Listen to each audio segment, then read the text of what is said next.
Hello all, myself Vedangi and I am a legal intern at Lexis & Company. And my today's topic for the discussion is the case analysis of Vishakha versus State of Rajasthan.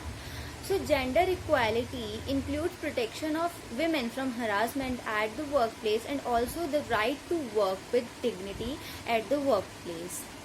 Vishakha versus State of Rajasthan is a landmark judgment that basically came so as to deal with the issue of sexual harassment of women at the workplace, and therefore as a result of that Vishakha guidelines were made to curb the sexual harassment of women at the workplace. In this case, Vishakha was the petitioner and the state of Rajasthan was the respondent in this case. Now talking about the facts of the case. So Bhavri Devi, a social worker, she was employed at the village state level for a program under the Women's Development Project, and the main objective of this project was to curb the child marriage in India.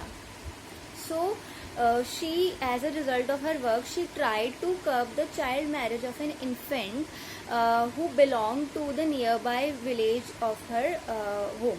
And also on 22nd of September 1992, to seek revenge from her, one of the person, Ramakant Gujar, along with 4 others, they gang raped her in front of her husband and also brutally assaulted her husband because she tried to protest against the child marriage. The police tried all the possible ways to avoid the filing of complaint against the accused, but still she, with her determination, she filed the complaint against the accused. And the trial court, even though acquitted the accused, but still people, after so much protest, they basically supported Bhavri Devi. A lot of NGOs, so many social activists and women workers, they supported Bhavri Devi, and because of those protests they filed a writ petition under Article 32 in the Supreme Court so as to focus on the enforcement of the fundamental rights of women at the workplace under the provision of Article 14, Article 15, 19 and 21 of the Constitution, and also raise the need to maintain and to promote and to set up some guidelines for the prevention of women from this sexual harassment at workplace. Now there were certain issues that were raised in the case. First one was whether sexual harassment at workplace amounts to violation of the rights of gender inequality and right to life and liberty.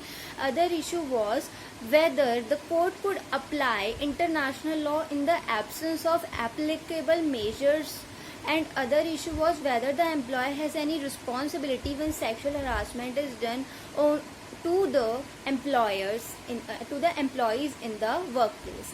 So petitioner basically argued by filing a writ petition under Article 32, and the writ petition was filed under the name Vishakha, which comprised of various women rights activists, NGOs and other social activists, and they put forward the argument that certain regulations need to be formulated and strict conditions need to be formulated for preventing the acts of sexual harassment of women at workplace, because it completely violated the provisions under Article 14, 15, 19 and 21 of the Constitution of India. Also, they requested the Honorable Supreme Court to frame guidelines to prevent such acts at workplace.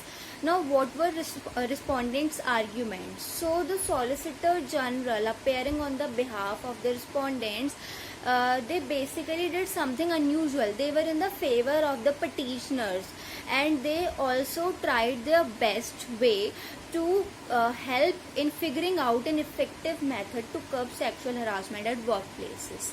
Now, what was the judgment in this case? So, Supreme Court held that incidents like sexual harassment result in the violation of Article 14, 15, 19 and 21 of the Constitution. Also, it violates the provisions of Article 19, Clause 1, Subclause G, which states that the right to practice any profession and to carry out any occupation, trade or business. So such violation needs to be provided for remedy under Article 32 for the enforcement of such fundamental rights. The court also observed that fundamental right to carry on any occupation is possible only when there is safe working environment for the women. And in the absence of any domestic law with regard to the protection of women from such heinous offences, there should be a dependency on the international conventions and norms for the interpretation of the gender-based equality. Also, the court observed the meaning and the need for fulfilling and complying with the provisions that have been guaranteed to the citizens in the Constitution of India, that basically covers that women should be provided protection. Also, by taking into consideration all these things and the violations and contradictions, the Supreme Court laid down the following guidelines. First one was that the employers and other people who were engaged in the workplace, they were basically bound to preclude such offences and such incidents from happening, and they need to take certain recourse of certain mechanism to provide some remedies to the affected people, to the victims. And it also provided, the guidelines also provided for the definition of the sexual harassment, which includes any physical contact or asking for sexual favors or sexually colored remarks or showing pornography. And also it talked about the certain measures so as to prevent the happening of such acts of sexual harassment at the workplace. Also, proceedings should happen if there is a misconduct. And also a disciplinary action should be taken and a redressal committee should be established and constituted for the women whose head and chairman should be a woman herself. And also proper awareness need to be created for such sexual harassment cases. Now, what was the impact of this case? So because of the Vishakha guidelines, the Parliament further passed the Sexual Harassment at Workplace Prevention, Prohibition and Redressal Act in 2013, so as to prevent the women from the harassment at the workplace.